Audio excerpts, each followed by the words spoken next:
하나님을 향한 간절한 마음들이 더 간절해지게 하여 주옵소서.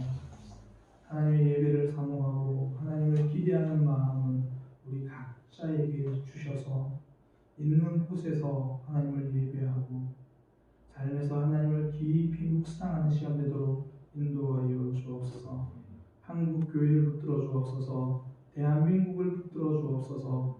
이 땅, 이 세계를 붙들어 주옵소서. 하나님의 긍휼이 이 땅에 임하여 치유의 역사가 있게 하여 주옵소서. 오늘 세계 각처에서 모두 함께 예배할 때에 하나님 우리를 긍휼히 여겨 주셔서 예배를 통하여 하나님을 높이고 하나님의 치유를 경험하는 역사가 있게 하여 주옵소서. 예수님의 이름으로 기도드립니다. 아멘. 함께 사도신경으로 신앙 고백하겠습니다. 전능하사 천지를 만드신 하나님 아버지를 내가 믿사오며 그 외아들 우리 주 예수 그리스도를 내가 믿사오니 이는 성령으로 잉태하사 동정녀 마리아에게 나시고 본디오 빌라도에게 고난을 받으사 십자가에 못 박혀 죽으시고 장사한 지 사흘 만에 죽은 자 가운데서 다시 살아나시사 하늘에 오르사 전능하신 하나님 우편에 앉아 계시다가 저리로서 산자와 죽은 자를 심판하러 오시리라. 성령을 믿사오며 거룩한 공예와 성도가 서로 교통하는 것과 죄를 사하여 주시는 것과 몸이 다시 사는 것을 영원히 사는 것을 믿사옵나이다. 아멘. 찬송가 183장입니다.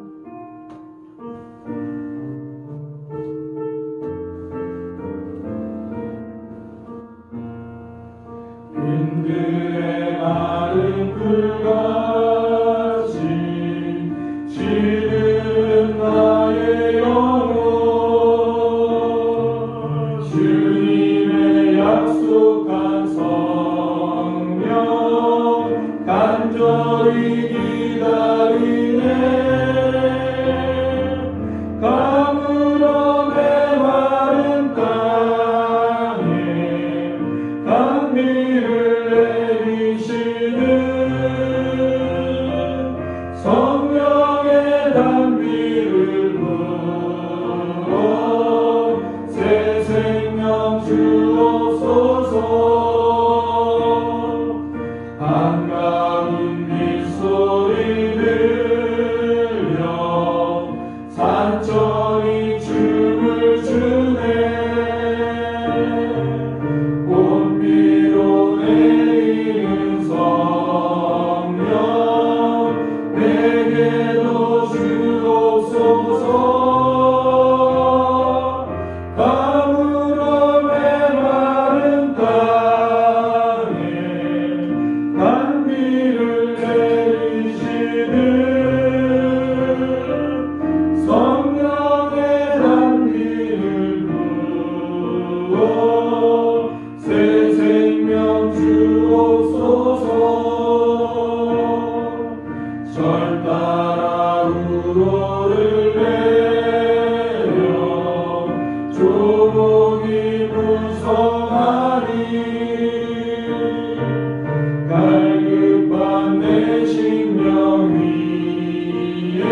기도하겠습니다. 모든 만물을 창조하시고 우리의 구원자이시며 예배를 받으시기에 합당하신 주님, 주님의 전에 나와서 주님 앞에 예배드리지 못하며 3주째 코로나19로 인하여 많은 교회들이 주님의 전에서 예배드리지 못하고 집에서 영상 예배를 드리고 있습니다. 주님의 이름으로 모인 가정마다 하나님께서 함께하여 주시며 예배를 통하여 이 시간 하나님께 집중하며 우리에게 필요한 말씀과 기도의 근육을 키워 주시옵소서. 지난 한 주간도 코로나19로 인하여 불안해하며 두려워하는 저희들을 부르시고 위로하시며 새 힘을 주시는 하나님께 영광과 찬양을 드립니다. 특별히 사순절 기간을 맞아 주님의 십자가를 바라보며 주님의 고난에 참여하며 우리의 죄를 고백하며 참여함으로 부활의 놀라운 역사에 참여할 수 있도록 인도해 주신 하나님께 감사를 드립니다. 그가 찔림은 우리의 허물 때문이요 그가 상함은 우리의 죄악 때문이라. 그가 징계를 받음으로 우리는 평화를 누리고 그가 채찍에 맞음으로 우리는 나음을 믿어 나았도다 하는 주님의 말씀을 믿습니다. 우리의 힘으로는 어찌할 수 없는 이 상황에 먼저 그동안 세상 속에서 물질과 헛된 것들을 우상으로 섬기고 살았던 저희들의 모습을 철저히 회개합니다. 성경을 통해 주시는 하나님의 음성을 외면하며 살아왔습니다. 하나님의 말씀을 마음에 새기지 않았고 하나님의 길을 생활 속에서 실천하지도 않았습니다. 악한 길에서 떠나지 못했고 스스로를 낮추거나 겸손하지도 않았습니다. 우리의 마음이 교만으로 부풀러 올라 하나님을 신뢰하지도 못했습니다. 하나님이 이 모든 죄를 회개하오니 용서하여 주옵소서.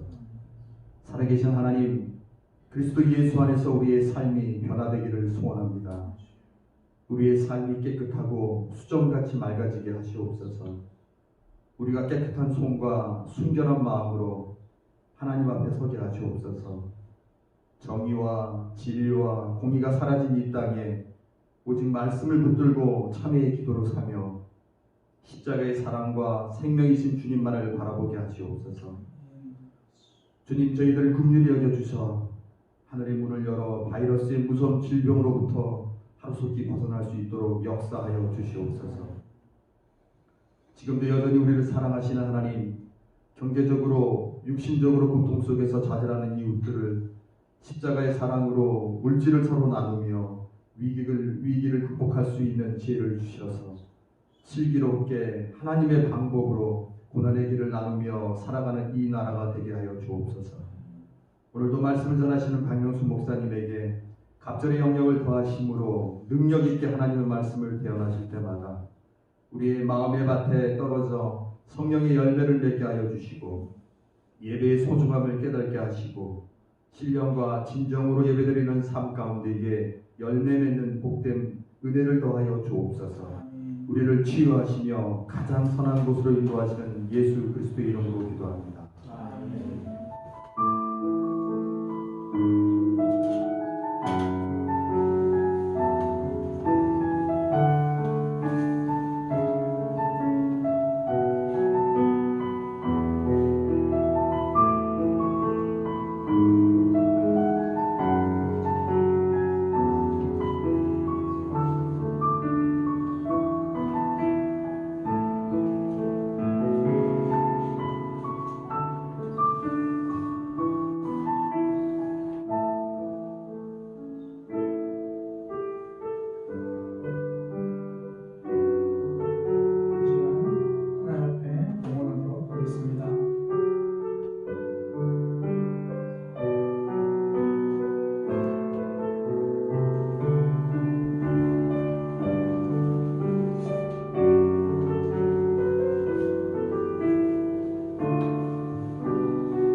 하나님, 코로나19 바이러스 사태로 경제가 많이 어렵다고 합니다. 너무 힘들고 좌절되고 오늘보다 내일이 더 어려워질 것 같아 염려됩니다.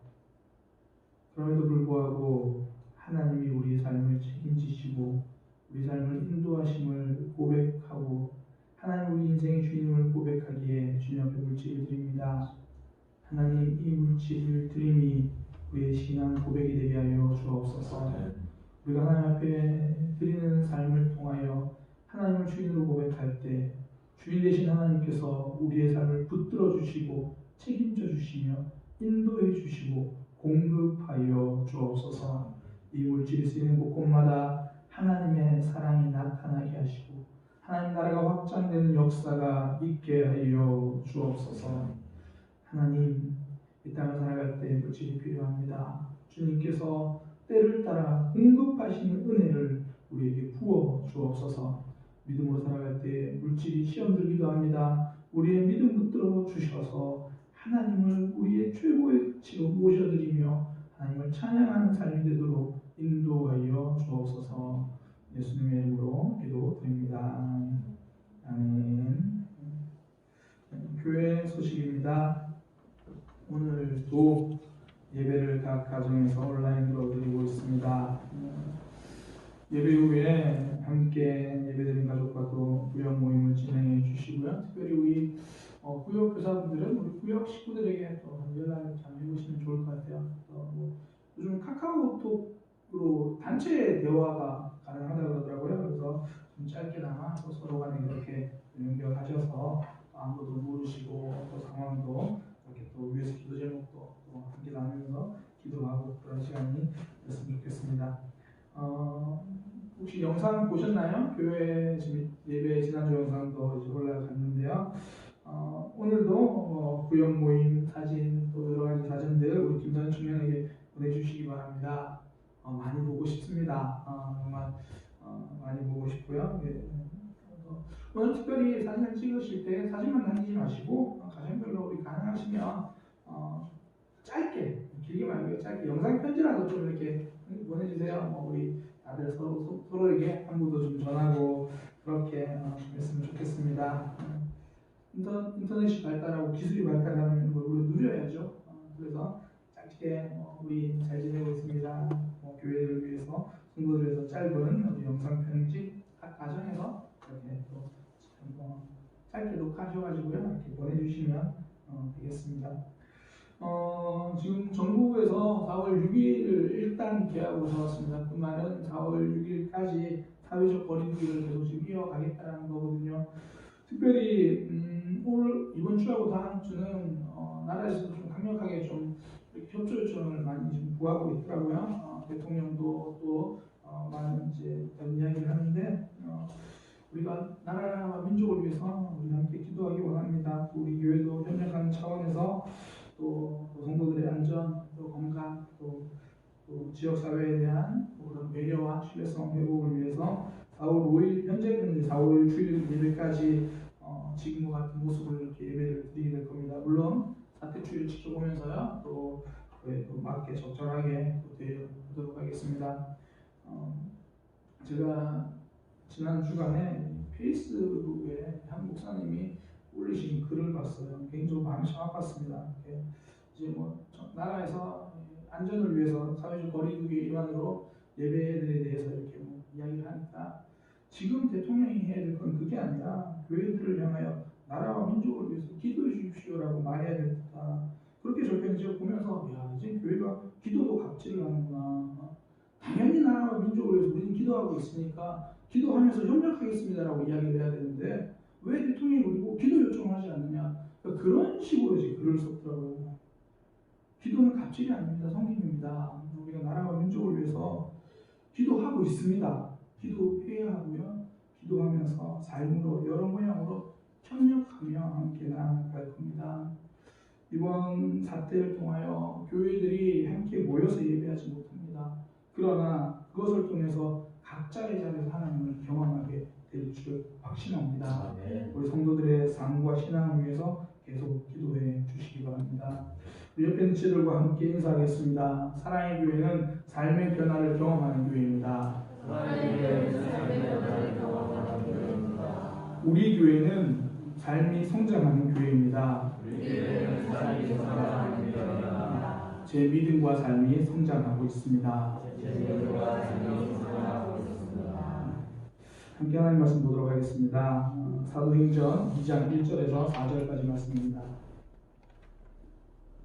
사도행전 2장 1절에서 4절까지 우리 가정에 계신 분들도 우리 모두 함께 한 목소리로 합독하도록 하겠습니다. 사도행전 2장 1절에서 4절까지 한 목소리로 합독합니다. 오순절 날이 이미 이름에 그들이 다 같이 한 곳에 모였더니 호련히 하늘로부터 급하고 강한 바람 같은 소리가 있어 그들이 앉은 온 집에 가득하며 마치 불의 혀처럼 갈라지는 것들이 그들에게 보여 각 사람 위에 하나씩 임하여 있더니 그들이 다 성령의 충만함을 받고 성령이 말하게 하심을 따라 다른 언어들로 말하기 시작하니라. 아멘. 사도행전 2장 1절에서 4절 말씀을 통해 넘쳐야 넘어선다라는 제목으로 하나님의 말씀 증거하도록 하겠습니다. 넘쳐야 넘어섭니다. 2019년 우리나라에 몇 명의 아이가 태어났을까요? 통계를 보니까요 30만 3,100명이 태어났어요. 그러니까 한 40만 명이 조금 안 된 아이들이 태어났습니다. 같은 해에 2019년 작년에 우리나라 안에 책이 몇 권이나 출판되었을까요? 2019년에 출판된 책은요 총 9천만 권이 넘습니다. 9,979만 3,643권. 그러니까 사람이 한 명 태어날 때 책은 250권 만들어집니다. 그 중에요 자기계발서라고 할 수 있는 책들이 약 한 1,000만 권 정도 되더라고요. 그러니까 아이가 한 명 태어날 때 자기계발서 책은 25권 새로 이렇게 인쇄가 되는 거예요. 아이가 응애 하고 말할 때 25권의 책은 너 변화돼야 돼, 너 잘 살아야 돼, 그렇게 이야기를 한다라는 거예요. 사회는 사람들에게 변화되라 말하고요, 사람들은 또 내가 변화되고 싶어 합니다. 변화를 원하지 않는 사람은 없습니다. 단지 변화가 힘들 뿐이죠. 오죽하면 책 제목 중에 바보들은 항상 결심만 한다, 그런 책도 있더라고요. 그러니까 결심만으로는 바뀌지 않는다라는 말이죠. 사실 교회 다니는 사람들은 최소 일주일에 한 번 이상은 결심을 합니다. 결심 전문가죠. 결심 전문가인데요, 변화 전문가는 아닙니다. 결심으로 삶이 달라지지 않는다라는 거죠. 12제자들도 그러했습니다.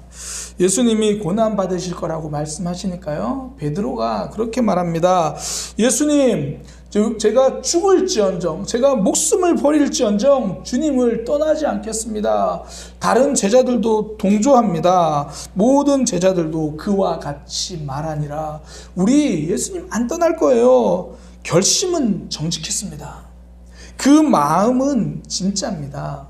그러나 예수님이 잡히시던 밤에 모두 도망가고 맙니다. 그 결심이 행동으로 이어지지는 못했습니다.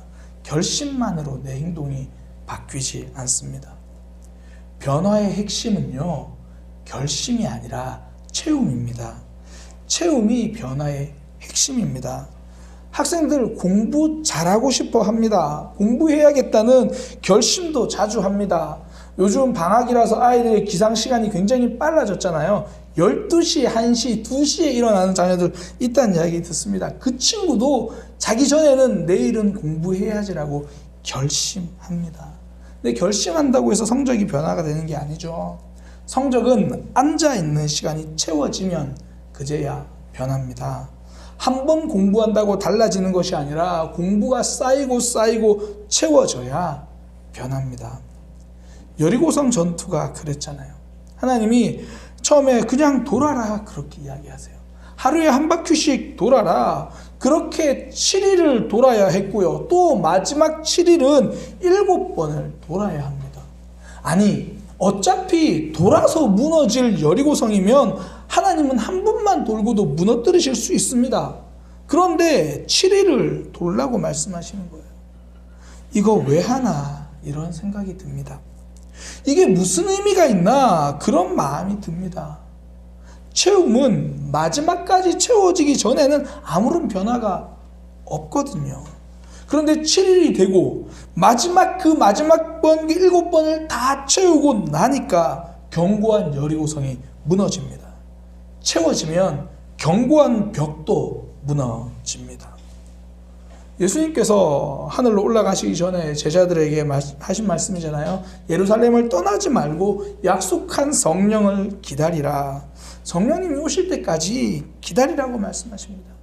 제자들의 결심만 가지고 사역하지 마라. 성령님이 너희 속에 채워질 때까지, 차고 넘쳐 흘러 넘칠 때까지 기다리라. 그리고 나서 오순절이 됩니다. 갑자기 온 방에 바람 소리 같은 소리가 가득하고요. 불 같은 형태가, 불 같은 모습이 혀의 모양으로 각 사람에게 들어가기 시작합니다. 그리고는 모든 것이 달라집니다. 사도행전 그 다음 내용을 보면요, 더 이상 제자들이 주눅들지 않습니다. 더 이상 예수님이 안 계신다고 걱정하지 않습니다. 머뭇거리지 않고요, 하나님을 증거합니다. 예수님의 부활을 선포합니다. 성령 하나님이 그들 속에 충만하게 거하시니까, 넘칠 만큼 채워지니까 상황을 넘어서는 사람이 됩니다. 넘치면 문제도 넘어서게 됩니다. 넘치면 나의 부족함도 넘어서게 됩니다. 넘치면 나의 죄악된 모습도 넘어서 하나님 앞으로 가게 됩니다. 넘쳐야 넘어섭니다. 원래 변화는요, 임계점을 뚫어야 되거든요. 그러니까 임계점이라는 게 물이 얼 때나 끓는 지점을 말하잖아요. 뭐 액체가 고체가 되거나 또 뭐 액체가 기체가 되거나, 그러니까 물이 1도에서는 아니지만 0도에 얼잖아요. 이런 게 이제 임계점이죠. 뭐 99도까지 끓지 않다가 100도에 끓는 거, 이런 게 임계점이거든요. 그 임계점 이상의 온도가 내려가거나 임계점 이상으로 온도가 올라가야, 임계점이 넘쳐야 변화가 됩니다. 오프라 윈프리가 이런 이야기를 했습니다. 흑인이 미국 사회에서 성공하려면 백인보다 몇 배나 더 탁월해야 한다. 그러니까 임계점이 좀 높다라는 이야기죠. 남들은 70점, 80점 맞으면 알아주고 성공할 수 있는데, 흑인이 인정받으려면 100점을 꾸준히 받아야, 그래야 인정해 준다라는 거예요. 임계점이 높죠. 그래서 내 삶을 변화시키고 인정받는 게 되려면요, 이 임계점만큼 실력을 채워야 된다, 그 얘기를 하는 거예요. 임계점이 채워져야 삶이 변하는 거죠. 우리의 삶의 그 순간이 채워져야 우리의 벽을 넘어서는 겁니다. 금호타이어에 기능직으로 입사한 사원이 있는데요, 윤생진 씨입니다. 신입사원으로 이제 입사를 해서 기능직으로, 그러니까 현장에 입사를 해서 고졸인데요. 교육을 다 마치고 현장으로 들어가기 전에 인사과에서 면담하는 자리가 잠시 있었어요. 면접관들이 형식적으로 이제 이것저것 물으면서 윤사원, 자네의 꿈은 뭔가 물었어요. 그때 이 윤생진 씨가 대답한 게 우리 회사의 부장이 되는 겁니다. 면접관들이 이 사람이 부장과 반장을 착각한 것이 아닌가 싶어가지고 다시 물어요. 왜냐면 그 전까지는 이 기능직, 현장직, 특별히 고졸 출신에서 주임조차, 현장직에서는 주임조차 나온 적이 없거든요. 다시 물어요. 혹시 반장 이야기하는 건가? 아니요. 저희 꿈은 우리 회사의 부장이 되는 겁니다. 그리고 나서 현장에서 신입사원인데 굉장히 열심히 일을 합니다. 그리고 당시 그 회사에 제한 제도라는 게 있는데, 이 타이어 생산하는 곳에서 생산성을 향상시키기 위해서 좋은 아이디어가 있으면 이제 막 제안하도록 하는 거예요. 제도는 있는데 사람들이 제안을 안 해요. 그래서 나중에는 월 4번 이상은 무조건 모든 사람들이 제안을 해라, 그렇게 이야기를 합니다. 그때 이 윤생진 사원이 제안한 아이디어가 받아들여졌는데요, 불과 12만 원의 비용을 더 들여서 1년에 20억 이상의 이익을 내게 됩니다. 우연히 좋은 아이디어 하나를 낸 게 아니고요, 남들은 잘 참여하지 않아서 의무적으로 4번을 시켰던 건데, 이 제도에 윤생진 사원은요 18,000건 넘게 제안을 합니다. 그러니까 1년에 2,000건 이상 제안을 한 겁니다. 임계점을 넘어버렸죠. 그러니까 자기는 꿈이 기능직이었지만 부장이라는 꿈을 세웠거든요. 상황만 보면 도달할 수 없는 벽이었습니다. 그런데 그 꿈이 넘치고 아이디어가 넘치니까 결국 입사 20년 만에 부장을 넘어서 금호그룹의 상무가 됩니다. 임계점을 채우니까 꿈도 넘어서 이룹니다. 오순절 모여서 기도한 사람들 120명이 전부예요. 예수님 따르던 많은 사람들이 있었는데 다 흩어졌죠. 다 흩어졌습니다. 별로 도움이 안 되는 사람들인 거죠. 한마디로 처음 교회를 만든 사람은 120명이 전부예요. 전 세계 통틀어서 교회 성도수 120명. 이 120명이 성령으로 충만하게 되자 내 수준 이상으로 하나님의 역사가 이루어집니다. 120명이 1200년이 지나도 사라지지 않는 교회를 만듭니다. 120명이 이제는 120개 나라를 넘어서도 복음을 전하는 능력 있는 교회를 세워지게 됩니다. 그 복음이 지구 반대편인 대한민국까지 와서 조선 땅까지 와서 지금 저와 여러분이 예수님의 제자가 되었습니다. 이제 우리도 교회가 되었습니다. 신앙이 나의 임계치를 넘을 때 역사가 일어납니다. 제가 가끔씩 이 설교 세미나 이야기를 좀 특별히 금요일에 좀 많이 했는데요. 설교 세미나를 하면 많은 목사님들이 도전을 해요. 설교가 좀 새로워지고 싶다. 성도들이 변하는 설교를 하고 싶다. 도전을 해요. 그런데 오래 버티는 분들이 많이 없습니다. 어렵거든요. 지금 뭐 책 한 권 읽어라, 뭐 일주일에 책 한 권 읽고 일주일에 책 2권 읽고 글 3번 쓰고 그런다고 눈에 띄게 실력이 달라지지 않습니다. 이게 처음 이제 세미나를 참석하시면 동기부여를 받잖아요. 그래 내가 책 많이 봐야겠다. 그리고는 의욕적으로 도전해서 일주일에 책 한 권 보고 2권 보고 그래요. 주어진 숙제 굉장히 많은데 그거 다 해오십니다. 그런데 한 번, 2번 해오시는데 5번을 넘기는 목사님들을 제가 많이 못 봤어요. 채우지 못하고 포기하는 거예요. 힘들게 하는 거에 비해서 눈에 띄는 변화가 없거든요. 정말 부끄러운 이야기지만 제가 그 세미나를 쭉 같이 우리 선생님과 진행하면서 알게 된 건요. 목회자들 가운데서도 한 달에 책을 한 권도 읽지 않는 분들이 많습니다. 그러니까 한 10년 동안 그렇게 목회를 하다가 갑자기 한 주 뭐 그렇게 책을 읽는다고 해서 변화가 눈에 보일 리가 없거든요. 설교가 막 한 달 만에 달라지고 그러지 않습니다. 그럴 때에 내 임계치를 넘어서는 그 순간까지 독서를 해야 되는 거거든요. 임계치를 넘어서는 순간까지 그 참고 견디는 게 필요합니다. 자신을 넘어서는 실력은요, 그 임계치를 넘어서야만 나오는 거죠. 임계치 넘어설 때까지 계속 해야 하는 겁니다. 그래서 변화 자체보다 우리가 주목해야 될 게 방향성이에요. 저도 이 설교 세미나 처음 만나고요. 처음에 굉장히 열심히 했습니다. 사실 아까 제가 뭐 목사님들 이야기했지만 제가 이전에 그랬거든요. 한 달이 아니라 2달, 3달 지나도 책 한 권도 안 보던 사람이었습니다. 그런데 이제 알고 나서 설교 방법도 바꾸고요. 한 2개월, 3개월 정말 책 열심히 봤습니다. 근데 변화가 없어요. 새롭게 하려니까 설교가 더 이상해집니다. 그래도 제가 포기하지 않았던 이유는요, 이 방향성이 맞다고 확신했기 때문입니다. 목회자가 성장하지 않는데 성도들이 성장할 수 없다. 이거 우리 선생님이 해주신 말씀, 이게 분명히 깨달아진 거. 이게 맞다. 그러면 지금 당장 변화가 없어도 이거 계속해야 된다.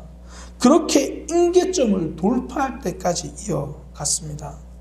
변화하는 그 자체보다 주목해야 될 것 방향성입니다. 오순절도 방향성의 승리거든요. 이 오순절이라는 이 날짜, 이 상황이 주는 메시지가 있어요. 오순절은 6월절이 지나고 나서 50일째 되는 날입니다. 원래는 이제 77절에서 77, 49일 지나고 그 다음 날, 그래서 50, 오순절 이렇게 부르는데요. 예수님이 6월절 주간에 돌아가셨거든요. 그러니까 예수님이 부활하신 게 안식 후 첫날. 근데 그 오순절이라는 게 원래 6월절 안식일 그 다음 날부터 50일을 말하는 거예요. 그러면 예수님이 부활하시고 나서 50일이에요. 그게 오순절인데, 이제 예수님은 부활하시고 40일 동안 제자들과 함께 있다가 하늘로 올라가셨잖아요. 다시 말해서 오순절이라는 말은요, 10일 동안 공백 기간이 있다는 이야기예요. 우리의 기도 제목은 오순절 성령 사건이 일어나는 거거든요. 성령 하나님이 나를 사로잡아서 내가 확 변화되고, 우리 자녀들을 사로잡아서 우리 자녀들이 한 번에 변화되고 우리 남편, 우리 아내, 우리 부모님들 그 삶에 성령 하나님이 한 번에 역사하셔서 문제도 해결되고 삶도 변화되고 예수님 믿고 이걸 원하거든요. 오순절 성령 사건 같은 사건이 임하기를. 그런데 이 현실은 오순절이 아니라 기다리는 10일입니다. 언제 변화될까 답답한 10일이에요. 이 기간 성도가 놓치지 말아야 할 것, 방향성입니다.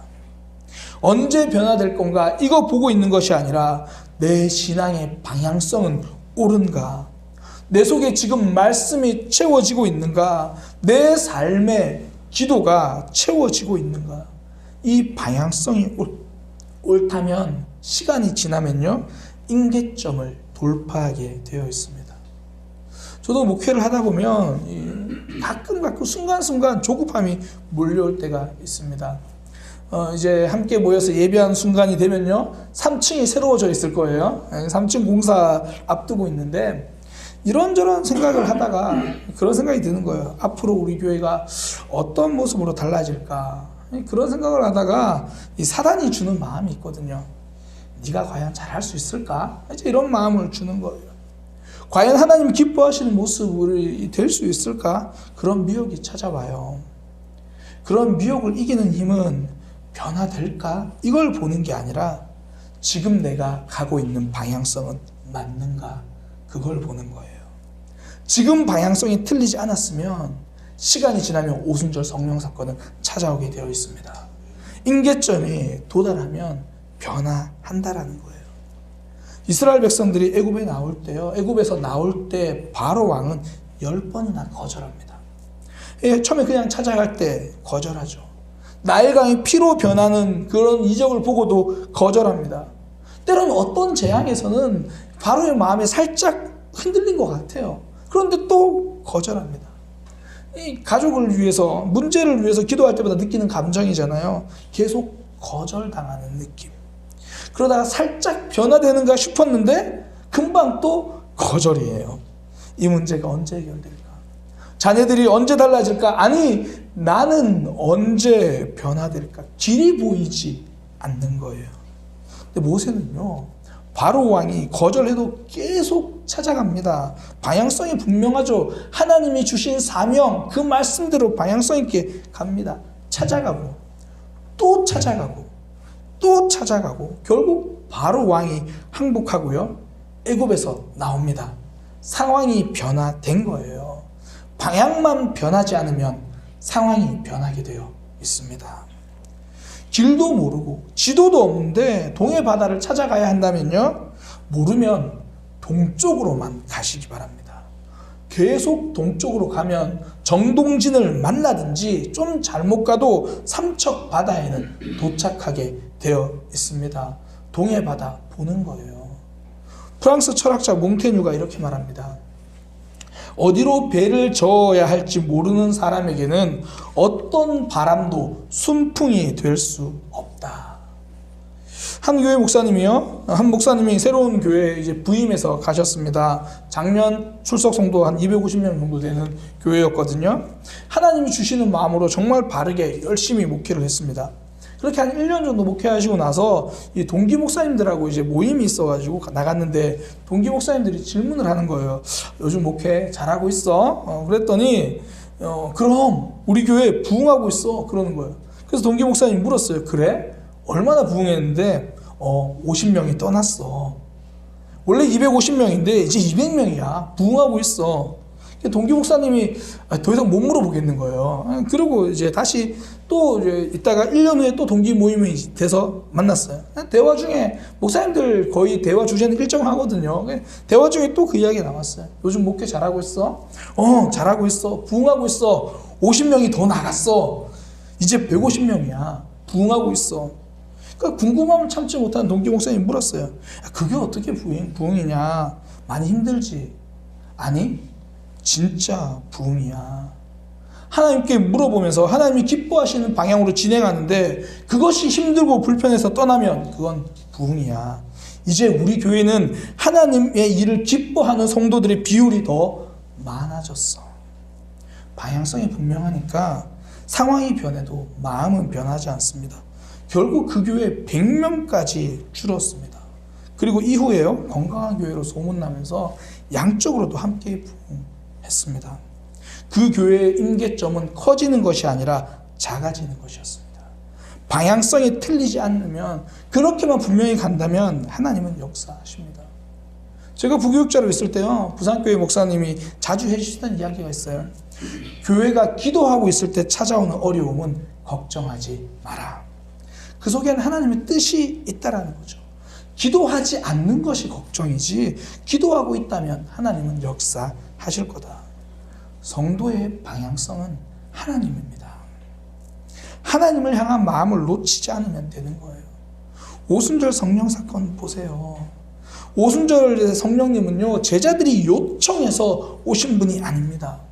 요청에 반응하신 것이 아니라 하나님의 약속이 성취된 겁니다. 그러니까 성령은 받는 게 아니라 성령님이 오시는 거예요. 각 사람에게 임하시는 겁니다. 사람의 요구가 아니라 하나님의 역사입니다. 많은 사람들이 하나님의 역사를 기대하면서 그 결과 내 요구, 내 욕심이 이루어지기를 소망합니다. 하나님이 역사해 주세요. 그래서 취업되게 해주세요. 하나님이 역사하셔서 전지현 같은 사람과 결혼하게 해주세요. 하나님이 역사하셔서 문제가 해결되게 해주세요. 하나님의 역사로 욕심을 채우려고 합니다. 하나님의 역사는 그렇지 않습니다. 우리의 욕심을 따라 역사하지 않습니다. 하나님의 뜻을 따라 역사하십니다. 그러니 성도의 방향성은 하나님입니다. 어떤 이들은 성령 충만에 대해서 오해합니다. 기도하면 다 이루어지고 내가 원하는 대로 다 되고, 그건 성령 충만이 아니라 욕심 충만입니다. 성령 충만은 내 속에 하나님이 가득해지는 것입니다. 오히려 내 생각을 내려놓는 것이 많아지는 것입니다. 내려놓음이 임계점을 돌파할 때 삶이 변하고 가정이 변합니다. 하나님의 일하심을 보게 되는 거예요. 방향성이 분명한, 하나님을 향한 방향성이 분명하면요, 반드시 임계점은 돌파하고 넘치는 역사가 있는 거예요. 그래서 임계점에 향한 방향성이 분명한, 하나님을 향한 방향성이 분명한 성도들에게는요, 주기도문 영성이 있습니다. 뜻이 하늘에서 이루어진 것 같이 땅에서도 이루어지이다. 뜻이 하늘에서도 이루어진 것처럼 내 가슴 속에서도 이루어지이다. 우리 가정에서도 하나님의 뜻이 이루어지게 하여 주옵소서. 어떤 부부의 제가 기도 제목을 들은 적이 있습니다. 목사님, 우리 자녀들이 우리 부부의 모습을 볼 때 따라가고 싶은 신앙인, 자녀들에게 존경받을 수 있는 신앙인이 되는 것, 그것이 기도 제목입니다. 그러니까 자녀들에게 믿음의 유선을 물려주고 싶다라는 이야기죠. 부유함을 물려주고 싶은 것이 아니라, 좋은 학벌을 물려주고 싶은 것이 아니라 믿음의 유산을 물려주고 싶다는 말. 그 말이 그냥 하는 멘트가 아니라 진짜 몸부림치는 기도 제목인 거예요. 그거 어떻게 할 수 있냐면, 자녀들의 삶에 무엇을 놓고 걱정하는가를 보면 알 수 있어요. 우리 자녀가 지금 공부를 안 해요. 우리 자녀가 지금 이걸 안 해요.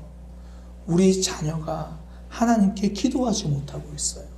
우리 자녀가 예배 시간에 집중하지 못하고 있어요. 오로지 그거 하나만 걱정하는 거예요.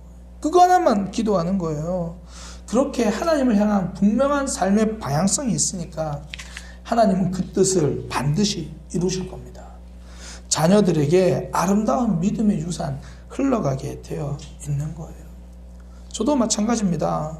제가 목회자로서 정말 놓치고 싶지 않은 사명이 하나 있습니다. 제가 목회자로서의 사명이 뭐냐면, 제 아내에게 존경받는 남편이 되는 겁니다. 이게 저한테는 굉장히 민감한 주제입니다.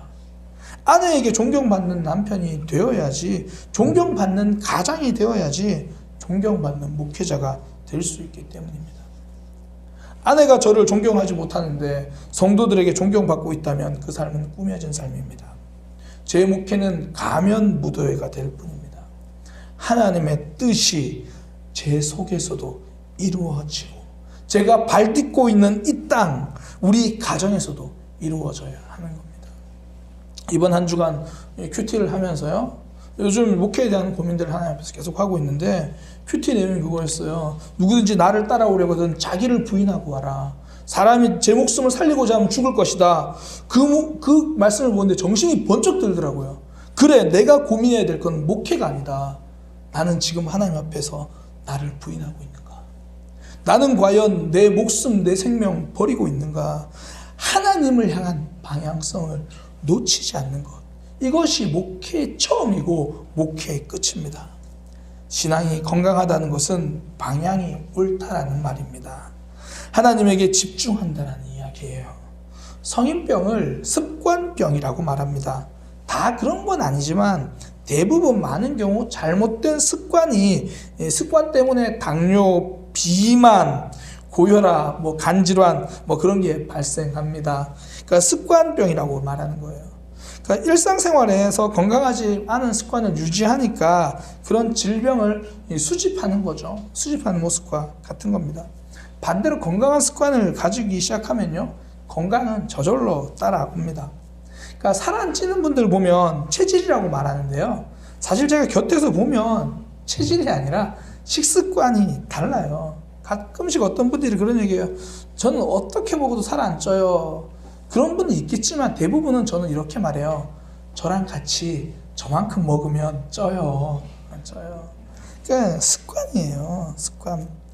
목회하면서요, 삶이 변한 사람들을 봐도 이 공통점이 있어요. 하나님을 향한 하나님을 향한 마음이 삶에 배어져 있는 겁니다. 방향성이 좋은 거죠. 말씀이 꼬박꼬박 내 속에 채워져 넣는 거예요. 감동받았다, 은혜 받았다 이런 게 아니라 내 삶의 현장 구석구석에서 그 말씀 붙들고 실험하며 채워넣는 겁니다. 방향성이 분명하니까 시간이 지나면 변해요. 말씀이 삶의 곳곳에 채워져서 임계점을 돌파하는데 안 변할 수가 없는 거죠. 건강한 신앙이 되는 겁니다. 그래서 신앙생활은요, 한편으로 어렵지만 또 한편으로는 단순합니다. 그러니까 우리가 주목해야 될 거 변화가 아니라 방향성이라서 그래요. 실제로 새가족들이랑 대화해봐도요, 새가족들도 교회 나온 지 얼마 안 되는 분들도 신앙생활을 어떻게 해야 되는지 다 알고 있더라고요. 그러니까 어떤 분이 새가족 중에 한 분이 이런 얘기를 하시더라고요. 한참 대화를 하시다가, 목사님, 하나님이 그걸 원하시지 않는다는 걸 알겠는데 그래도 저는 그걸 포기하지 못하겠어요. 아니, 새가족인데도 그거 다 알고 있어요. 근데 우린 가끔씩 우리의 삶에서 하나님의 뜻을 잘 모르겠다라고 말할 때가 있거든요. 그건 대부분 한 방에 변화시킬 수 있는 방법을 잘 모르겠다는 말이에요. 임계점을 돌파할 때까지 기다리기보다 한 번에 변화되는 그 한 방을 기대하기 때문이거든요. 내가 변하는 것, 내 자녀가 변하는 것, 우리 가정이 변하는 것, 내가 계속 하나님 앞에 서 있으면 되는 거예요. 그 방향성입니다. 우리 속에 하나님이 채워지면 반드시 오순절 마가다락방 같은 놀라운 역사는 찾아오게 되어 있습니다. 13세기 한 철학자가 쓴 시인데요, 봄의 정원으로 오라. 이곳에 꽃과 술과 촛불이 있으니 만일 당신이 오지 않는다면 이것들이 무슨 의미가 있는가? 그리고 만일 당신이 온다면 이것들이 또한 무슨 의미가 있는가? 모든 것을 다 갖추어도 그 사람이 오지 않으면 의미가 없다는 거예요. 모든 걸 다 갖추었을 때 그 사람이 오면 이제 그 사람밖에 안 보이니까 또 다른 것은 의미가 없다라는 거예요. 우리 삶에서 다른 것이 넘쳐도요, 하나님을 향하여 여전히 결핍증이 있고 갈급하고 갈증이 있다라면 그건 아무런 의미가 없는 겁니다. 내 삶의 변화를 기대하고 계십니까? 하나님이 넘치면 됩니다. 우리의 문을 두드리시는 그분을 받아들여서 내 속에 가득 채워지면 됩니다. 그럼 어느 순간 모든 것이 변합니다. 모든 것이 달라집니다. 지금 내 모습을 넘어서 새로운 상황, 새로운 역사가 일어나는 거예요.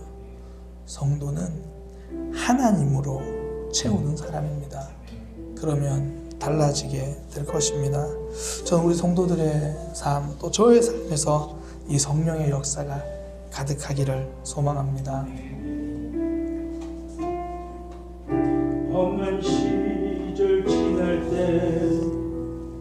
기쁜 한숨 내쉴 때 이런 풍경 보시며 탄식하는 분이네. 그와 같이 너희를 버려두지 않으리. 내가 너희와 영원히 함께하리라. 성령이 오셨네. 성령이 오셨네. 내 주에 보내신 성령이 오셨네. 우리 인생 가운데 친히 찾아오셔서 그 나라 꿈꾸게 하시네. 억눌린 자 갇힌 자 자유함이 없는 자 피난처가 되시는 성령님 계시네.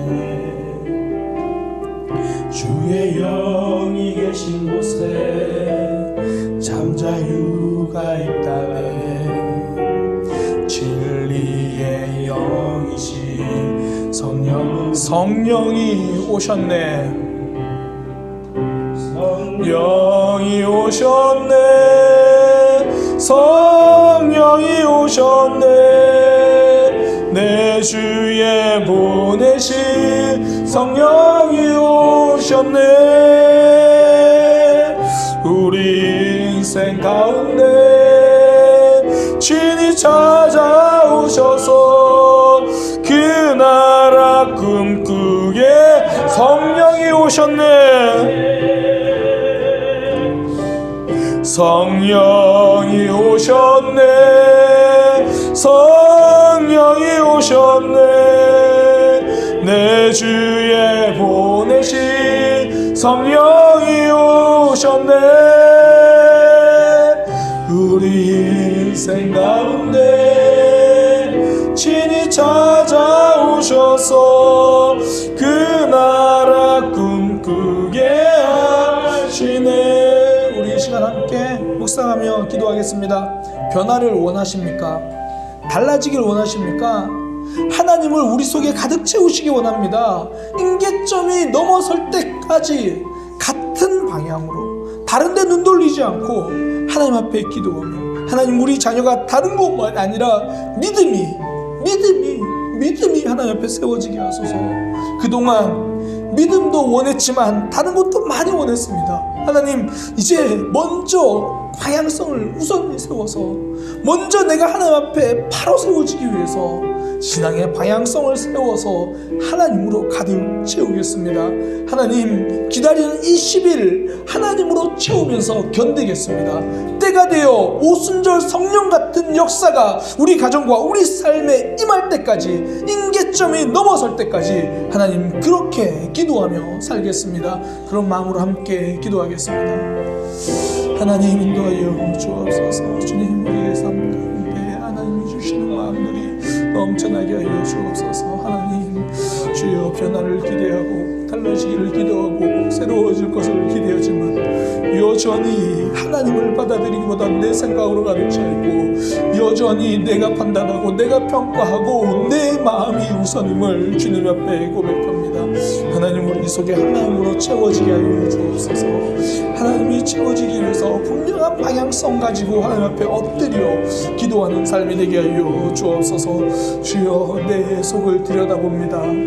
하나님 말고 다른 것이 이루어지기를 바라는 우리의 속에 주기도문 영성이 있게 하여 주옵소서. 뜻이 하늘에서 이루어진 것처럼 우리가 발을 딛고 선 이 땅에서도 우리 가정에서도 내가 홀로 있는 그곳에서도 내 마음 가운데서도 하나님의 뜻이 이루어지게 하여 주옵소서. 하나님의 뜻이 이루어지게 하여 주옵소서. 하나님을 바라보며 하나님을 기대하며 주님 인도하여 주옵소서. 하나님 우리 각자의 삶 가운데 하나님의 마음들이 넘치게 하여 주옵소서. 주님 아버지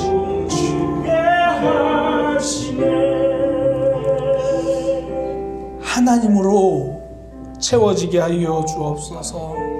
정직하게 우리의 마음과 우리의 열망을 돌아보고 오로지 하나님에게만 먼저 집중할 수 있는 우리의 마음이 되게 하여 주옵소서.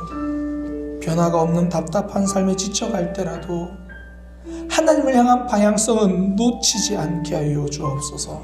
우리 속에 하나님이 넘칠 때까지 기다리며 기도하며 순종하며 달려가겠습니다. 주님 인도하여 주옵소서. 이제는 우리 주 예수 그리스도의 은혜와 하나님의 크신 사랑과 성령 하나님의 놀라운 역사가 하나님으로 가득 채우기를 다짐하는 성도들 가정과 삶과 모든 생각과 그들이 딛고선 땅 위에 언제나 가득하게 차고 넘치기를 예수님의 이름으로 간절히 축복하옵나이다.